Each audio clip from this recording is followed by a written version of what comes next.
Halo guys, sebelum lanjut jangan lupa subrek. Namun, harus dikatakan bahwa di medan perang, selain Long Hao Shen dan Yating yang berada di atas angin, pusat kekuatan dari pasukan perburuan iblis ditekan ke berbagai tingkat di semua aspek. Chen Yinger berhadapan dengan Li Qing. Mereka semua pandai memanggil. Dalam hal domain Dewa Binatang Chen Yinger tidak dapat menekan lawannya, tetapi mampu memperkuat makhluk pemanggilnya. Tapi makhluk undead yang dipanggil oleh Li Qing, dalam hal peringkatnya, lebih unggul dari objek pemanggilannya. Ruang yang mereka tempati selama pertempuran juga yang terbesar.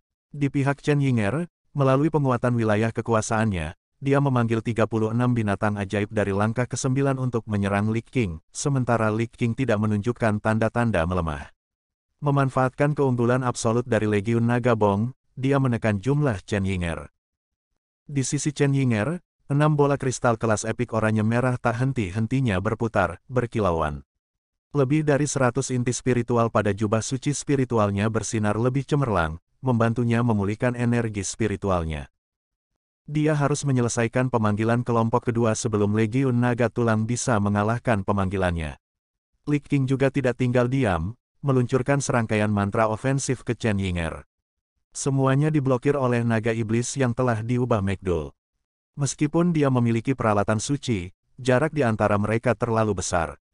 Orang bisa memperkirakan bahwa seiring berjalannya waktu, Chen Yinger pasti akan dikalahkan oleh Li Qing. Situasi Wang Yuanyuan tidak jauh lebih baik daripada Chen Yinger, dan lawannya adalah Kaisar Kerangka itu. Pada awal pertempuran, Kaisar Kerangka mengeluarkan bilah tulang hitam besar, mengandalkan keunggulan mutlak tubuhnya untuk meluncurkan serangan kekerasan terhadap Wang Yuanyuan. Perisai jiwa surgawi raksasa di tangan kiri Wang Yuanyuan dan badai darah di tangan kanannya, dia menggunakan seluruh kekuatannya untuk melawan. Namun, dia masih didorong mundur sedikit demi sedikit. Kaisar Kerangka terlalu kuat. Dengan setiap pemboman, Wang Yuanyuan akan mundur beberapa langkah di udara. Domain darahnya diimbangi oleh domain pemakan jiwa lawannya. Keduanya benar-benar bertabrakan dalam kekuatan.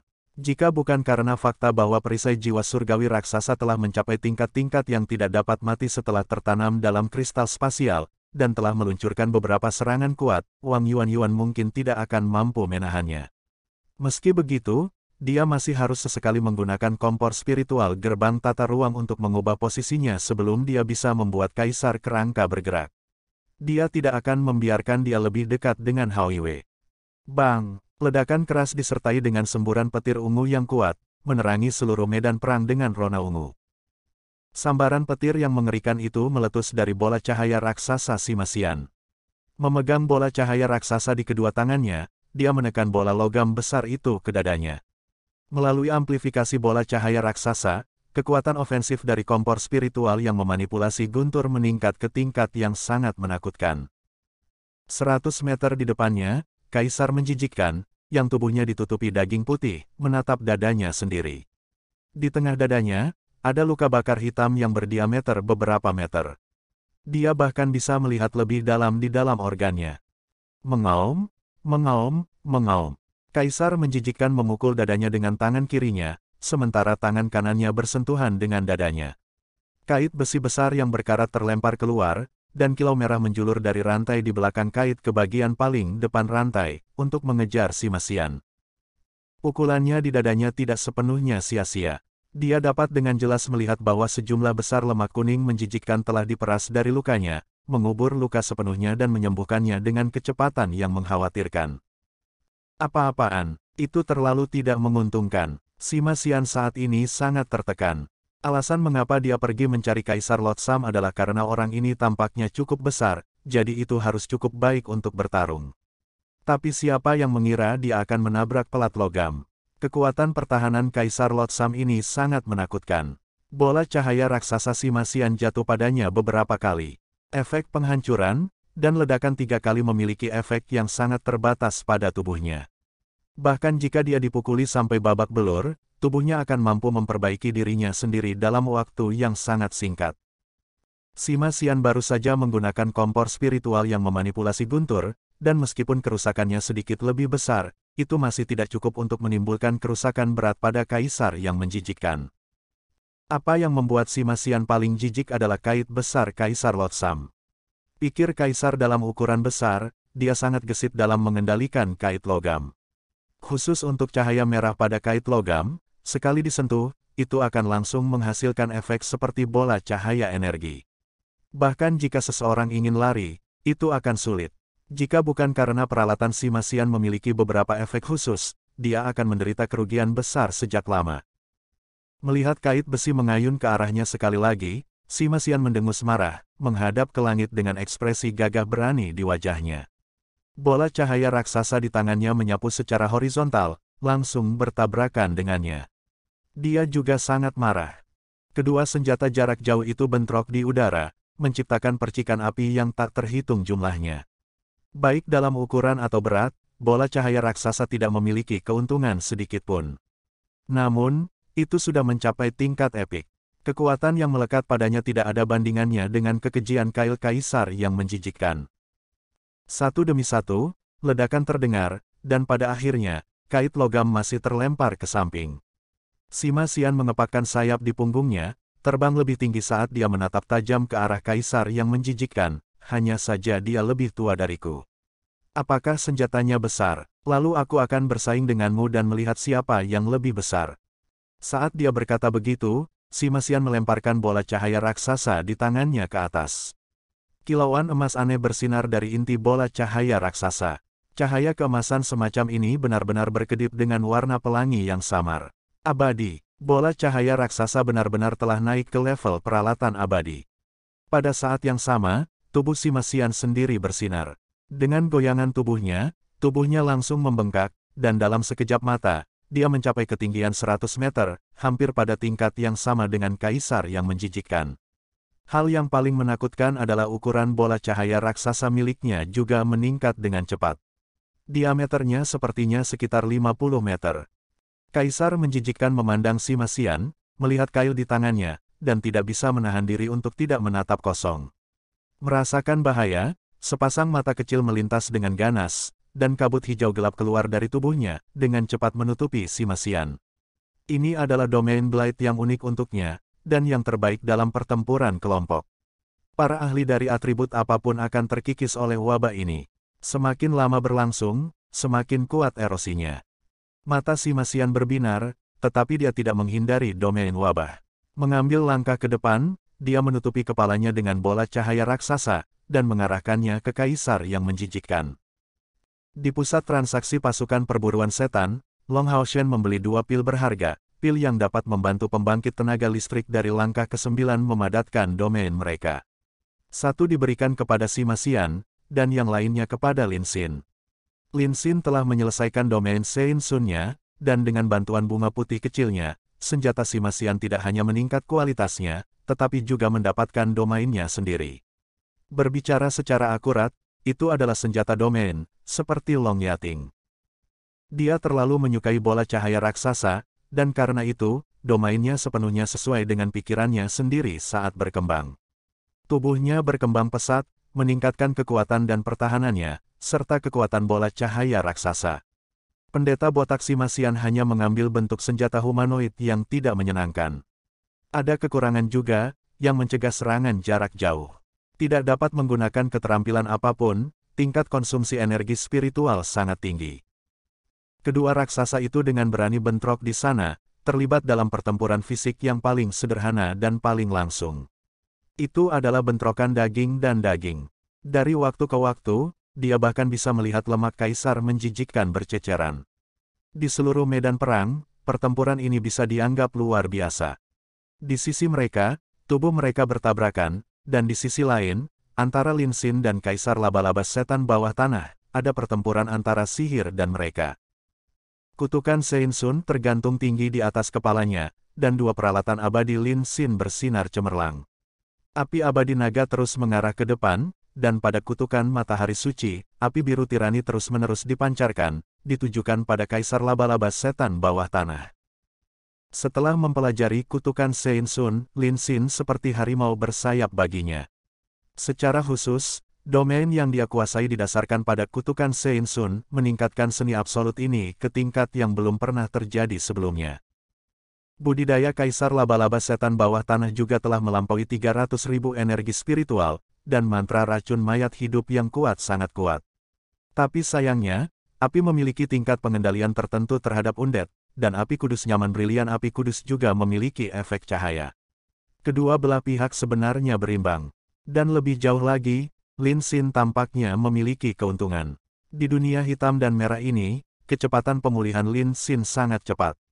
Dia tidak peduli tentang konsumsi kekuatan penuhnya dalam serangan paniknya, yang menyebabkan Kaisar Laba-Laba Setan bawah tanah berada dalam keadaan bingung. Mengenakan tahta surgawi ketakutan dan kesedihan, tahta surgawi ketakutan dan kesedihan, Han Yu mengenakan baju besi surgawi hijau tua yang menutupi seluruh tubuhnya. Senjatanya hanya perisai, dan di perisai hijau tua, ada dua desain di atasnya, di satu sisi, iblis ketakutan, dan di sisi lain, malaikat yang sedih. Lawannya adalah Kaisar Zombie. Pergerakan zombie Emperor berbanding terbalik dengan tubuhnya yang kaku, secepat kilat. Tapi tidak peduli bagaimana dia bergerak, Han Yu selalu tepat waktu untuk memblokirnya. Setiap kali serangan Kaisar Zombie mendarat di perisai ketakutan dan kesedihan yang berat itu, nyala api spiritualnya akan bergetar hebat. Tak pelak, tubuhnya lemas. Setelah itu, dia akan segera disingkirkan oleh Han Yu. Han Yu juga tidak mengambil inisiatif untuk menyerang, hanya mengambil pertahanan yang kuat, membuat Kaisar Zombie benar-benar bingung apa yang harus dilakukan. Mengenakan tahta kebijaksanaan dan roh surgawi, dan memiliki gelar ajaran kuil ksatria dan ksatria warisan surgawi, Zhang Fangfang melakukan hal yang sama di medan perang seperti Han Yu. Keduanya adalah ksatria yang sangat stabil. Tahta kebijaksanaan dan roh surgawi memberinya palu dan perisai bundar. Setiap kali palu perang diayunkan, semburan esensi cahaya yang sangat kuat akan dilepaskan. Ledakan itu bahkan lebih kuat dari bola cahaya raksasa. Serangan Kaisar Api Neraka sama kuatnya, tetapi tidak ada yang bisa dia lakukan di bawah pertahanan kokoh Zhang Fangfang. Dari medan perang Han Yu dan Zhang Fangfang, orang bisa melihat seberapa besar tahta surgawi meningkatkan kekuatan para ksatria. Terlepas dari apakah itu Kaisar Zombie atau Kaisar Api Neraka, kultivasi mereka setidaknya 300.000 unit energi spiritual internal. Selain itu, mereka semua ahli yang berspesialisasi dalam pertempuran jarak dekat. Tetapi di depan dua ksatria surgawi, mereka tidak dapat mengambil satu langkah pun ke depan. Situasinya hampir tidak bisa menjaga keseimbangan, tetapi begitu celah muncul dalam situasi ini, kemungkinan besar akan menjadi kekalahan total. Ini terutama terjadi pada anggota pasukan cahaya perburuan iblis. Bagaimanapun, mereka bertarung di wilayah orang lain. Di kejauhan, sejumlah besar makhluk undead sedang mengincar mereka dengan iri. Setelah serangan mengamuk dari Judgment Night of Undead Creatures dan Bone Dragon King tidak membuahkan hasil, mereka menarik kembali serangan mereka. Melihat Long Hao Shen, yang seluruh tubuhnya ditutupi baju besi putih, mereka tidak bisa membantu tetapi merasa tidak berdaya. Sebagai kaisar terkuat dari pesawat ini, Kaisar Penghakiman telah mengendalikan segalanya selama ribuan tahun terakhir. Budidaya pembangkit tenaga listrik ini dari dunia lain tidak dapat dibandingkan dengan miliknya, tetapi energi spiritual atribut cahayanya sangat murni. Bahkan dia, pembangkit tenaga listrik dari peringkat ke-7 dari langkah ke-9, tidak dapat melihat batasnya. Long Hao Shen telah dengan tenang memahami banyak amplifikasi yang dibawa kepadanya oleh tahta surgawi keabadian dan penciptaan, sementara pada saat yang sama, persepsinya menutupi seluruh stadion. Dia bisa dengan jelas merasakan setiap perubahan di medan perang. Mengenakan Eternal Armor, baik Judgment Knight dan Bone Dragon King tidak bisa lagi memberinya tekanan. Tapi tidak mudah bagi Long Hao Shen untuk mengalahkan mereka juga.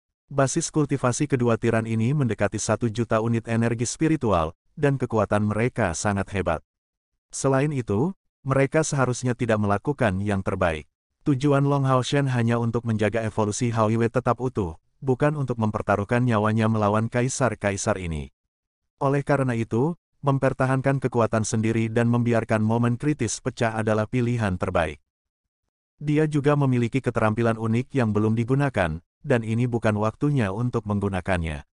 Setelah mencapai langkah ke-9 dalam kultivasi, rekan setimnya belum cukup marah. Pertempuran hidup dan mati di hadapannya ini jauh lebih baik daripada yang terjadi dalam pertempuran besar di kuil. Pada saat yang sama, itu akan memungkinkan mereka untuk bergabung dengan peralatan baru mereka. Oleh karena itu, Long Hao Shen tidak terburu-buru untuk keluar semua. Itu adalah eksistensi yang berbagi kekuatan hidup dari domain flash instan dan rantai berbagi jiwa. Dia tidak khawatir bahwa teman-temannya akan benar-benar dalam bahaya. Hao Yue dengan tenang merangkak di atas bukit. Pada saat ini, sepertinya semua vitalitas di tubuhnya telah menghilang. Sisik berwarna ametis kehilangan kilau sebelumnya, dan hanya diam di sana. Yang Wenzhao dan Duan Yi adalah yang paling dekat dengan Hao Yue, dan mereka terus mengawasi perubahannya. Meskipun mereka berdua belum menembus ke langkah ke-9 dalam budidaya, mereka masih pembangkit tenaga listrik dari generasi muda kuil ksatria. Ketika mata mereka mendarat di Hao Yue, mereka memiliki perasaan takut yang tak terlukiskan. Hao Yue tampak tenang, seperti lubang hitam secara bertahap terbentuk. Yang Wenzhao pernah mencoba menggunakan persepsinya untuk menyelidiki keadaan Hao Yue. Namun, dia baru saja mulai ketika dia menyadari bahwa jiwanya sepertinya akan disedot. Dia sangat takut sehingga dia buru-buru menarik kembali persepsinya. Dia tidak berani menyelidiki lebih jauh.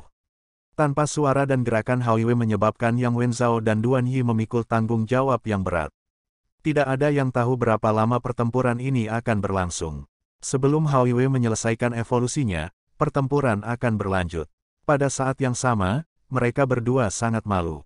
Tidak peduli bagaimana mereka berharap mereka bisa muncul di langit di medan perang dan bertarung melawan kaisar mayat hidup. Namun, kekuatan mereka jauh dari cukup. Api jiwa di mata Judgment Knight terus berkedip, memancarkan aura dingin. Setelah serangan mereka ditarik kembali, momentumnya perlahan meningkat. Long Haoshen bisa merasakan bahwa lain kali dia menggunakan kekuatan penuhnya, dia akan menjadi lebih ganas dari sebelumnya. Judgment Knight sedang menunggu celah muncul di sisi pasukan cahaya perburuan iblis.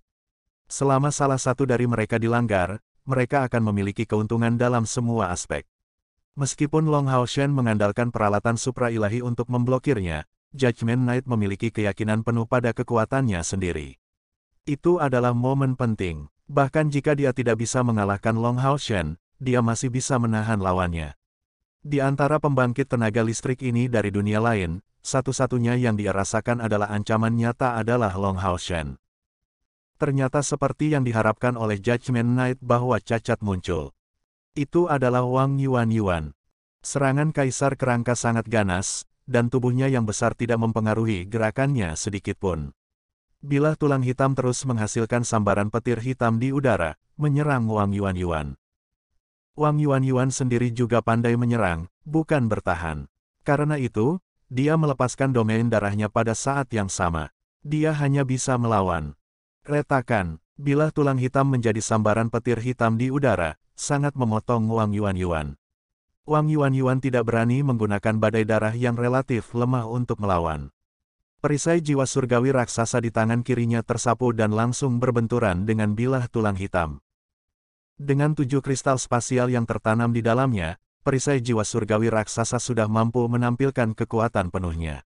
Itu mampu melepaskan lapisan turbulensi spasial untuk memblokir serangan musuh. Namun, kali ini berbeda.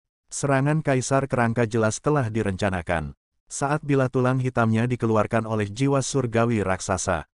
Perisai, bilah tulang tiba-tiba menjadi ilusi.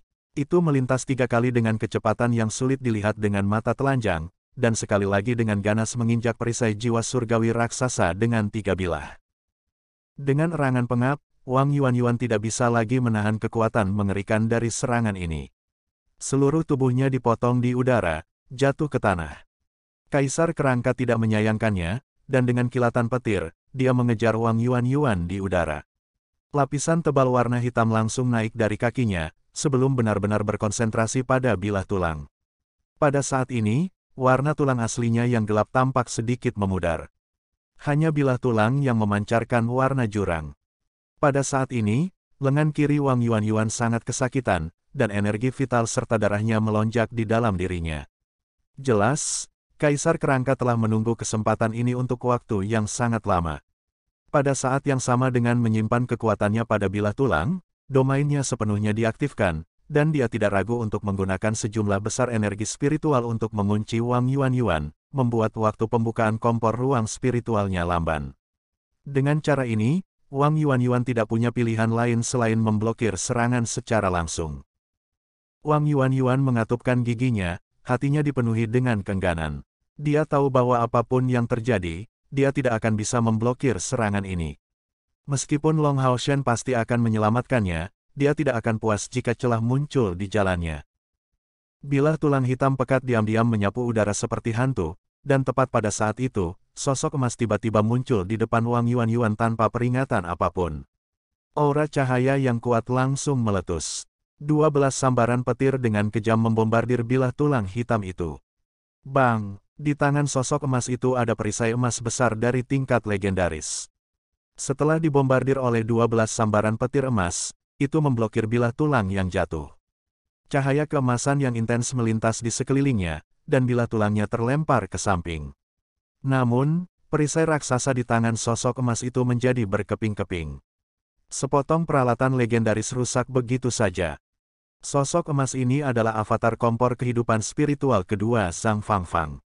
Menempatkan dirinya di medan perang, Zhang Fangfang terus mengawasi sisi Wang Yuanyuan, dan dengan bantuan tahta surgawi, dia memblokir pertahanan lawannya yang tak tertembus. Dia telah lama melihat bahaya yang dihadapi Wang Yuanyuan. Pada saat kritis ini, dia dengan tegas mengambil tindakan. Dia melepaskan tiruannya, yang membawa bekas perisai raksasanya, dan bergegas mendekat. 12 pilar cahaya itu telah mengumpulkan dan melepaskan kekuatan mereka untuk waktu yang lama. Itu terjadi untuk menyelamatkan Wang Yuanyuan. Yuanyuan menyimpan daya, suara Zhang Fangfang bergema di telinganya, dan doppelganger itu berkilauan dengan cahaya keemasan, dengan berani menyerang Raja Kerangka. Dia menggunakan semua kekuatannya untuk melancarkan serangan balik padanya. Seiring dengan kebangkitan kultivasinya, kompor spiritual berkembang, dan kompor spiritual kedua Zhang Fangfang mencapai puncaknya. Saat ini, doppelgangernya setidaknya 90% dari basis kultivasinya. Dia mampu mempertahankannya selama 4 jam. Pada saat yang sama, dia bisa memakai peralatan lain. Hanya saja dia tidak bisa mewarisi kemampuan Zhang Fangfang untuk melengkapi peralatannya sendiri. Namun, si doppelganger bagaimanapun juga adalah doppelganger, dan Zhang Fangfang harus dialihkan perhatiannya untuk mengendalikannya. Untuk memblokir serangan Kaisar Api Neraka agak terlalu sulit. Tapi dia lebih fokus pada pertahanan. Dia tidak berusaha untuk sukses tetapi tidak bisa membuat kesalahan, dan akhirnya menebus celah di pihak Wang Yuanyuan. Waktu bersama Wang Yuanyuan dan Zhang Fangfang tidak singkat, dan mereka segera mengerti apa yang dia maksud. Alih-alih menyerang bersama dengan doppelganger itu, mereka fokus pada pemulihan energi spiritual, sambil meningkatkan jiwa surgawi raksasa. Perisai di tangan mereka tinggi di udara.